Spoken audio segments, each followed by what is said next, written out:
Halo, selamat pagi, salam sejahtera bagi kita semua. Nama saya Christmas, saya adalah salah satu mahasiswa jurusan Teknik Sipil Universitas Tanjung Pura, angkatan 2017.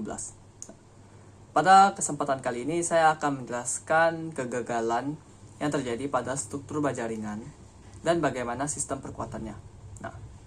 Pertama-tama kita akan memahami dulu baja ringan itu apa. Baja ringan merupakan salah satu material bangunan yang biasanya digunakan untuk konstruksi, di mana baja ringan ini kebanyakan terbentuk dari bahan dasar campuran antara seng dan aluminium. Biasanya baja ringan digunakan pada konstruksi atap bangunan, seperti pembangunan atap rumah, atap gedung, atap pada lahan parkir, dan konstruksi lainnya. Untuk konstruksi atap sendiri, ada syarat ketebalan minimum yang harus dipenuhi untuk baja ringan agar bisa digunakan sebagai rangka struktur atapnya, yaitu ketebalannya sebesar 0,7 mm. Nah, di mana ketebalan ini merupakan ketebalan baja ringan yang sudah umum didapati di pasaran, dan juga ketebalan ini merupakan syarat ketentuan yang telah ditentukan oleh Standar Nasional Indonesia atau SNI.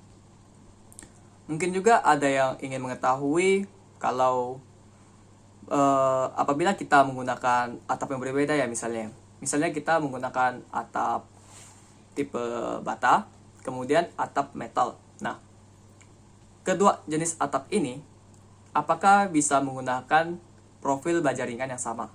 Nah, itu pertanyaannya. Jawabannya, dikarenakan berat dari masing-masing jenis genteng berbeda, maka perlu kita analisis terlebih dahulu agar kita dapat menggunakan baja ringan dengan ketebalan yang aman untuk digunakan oleh jenis genteng yang akan kita gunakan. Selain itu, kita juga perlu menganalisis jarak kuda-kudanya juga. Lalu, bagaimana cara menentukan profil yang akan kita gunakan?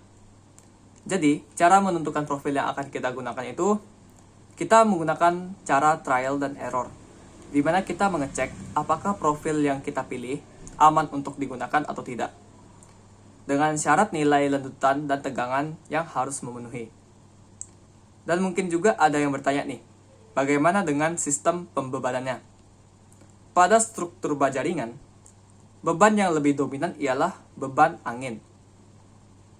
Dikarenakan baja ringan ini tidak memiliki plat buhul, maka sering terjadi eksentrisitas, di mana eksentrisitas ini disebabkan oleh beban yang bertumpu langsung pada badan batang atas maupun batang bawahnya.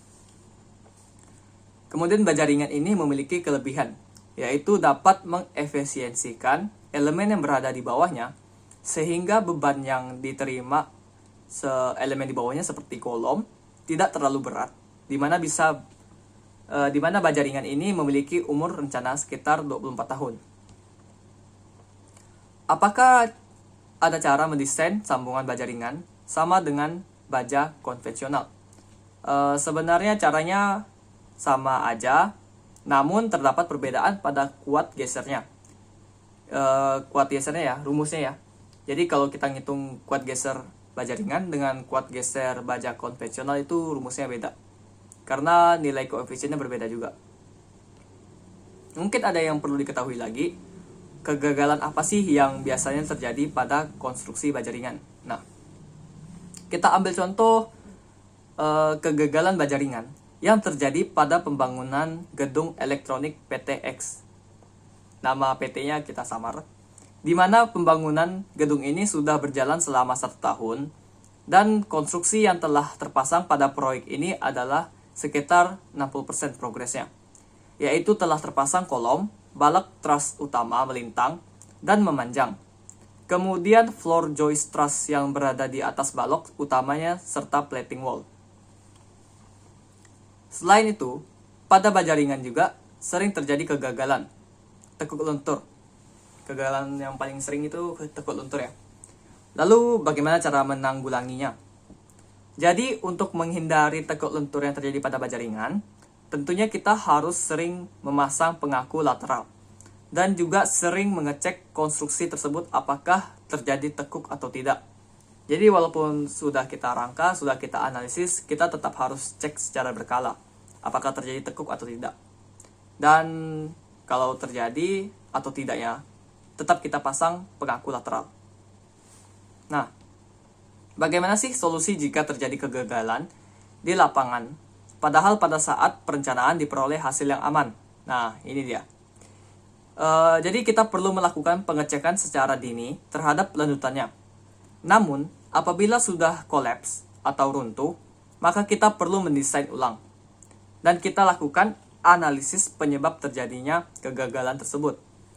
Apakah kegagalan tersebut disebabkan oleh perencanaannya, atau bahannya, atau bebannya, atau penyebab lainnya.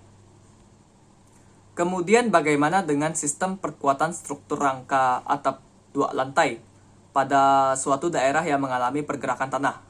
Pergerakan tanah seperti gempa ya. Nah, sistem perkuatan yang dilakukan biasa dengan cara memperkuat sendiri member-member baja ringannya dan memperkuat bagian pondasinya. Kemudian untuk sistem perkuatan lateral dari awal dapat berbentuk bracing siku atau tambatan seperti screw dan juga dari kolom ke kolom ditambah bracing siku atau round bar. Mungkin juga ada yang bertanya, pada saat pemasangan baja ringan pada konstruksi atap, apa saja sih yang harus diperhatikan? Nah, tentu kita harus memperhatikan urutan erection-nya. Jadi, setiap 2 span harus dipasang pengaku lateral, kemudian baru bisa dilanjutkan ke kuda-kuda berikutnya.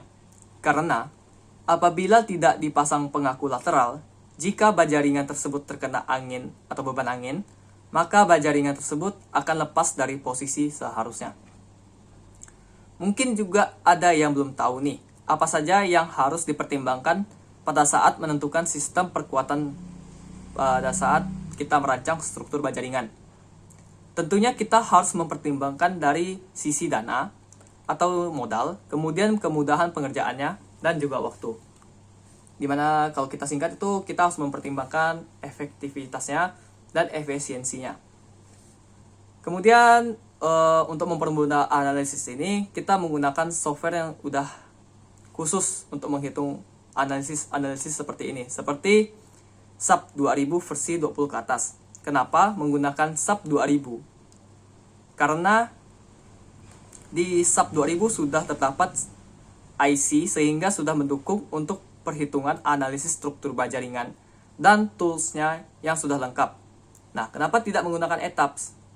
Di ETABS belum dilengkapi dengan AC sehingga ETABS hanya bisa digunakan untuk menghitung analisis struktur baja konvensional. Jadi tidak ada opsi untuk menganalisis kalau kita mau menggunakan struktur baja ringan.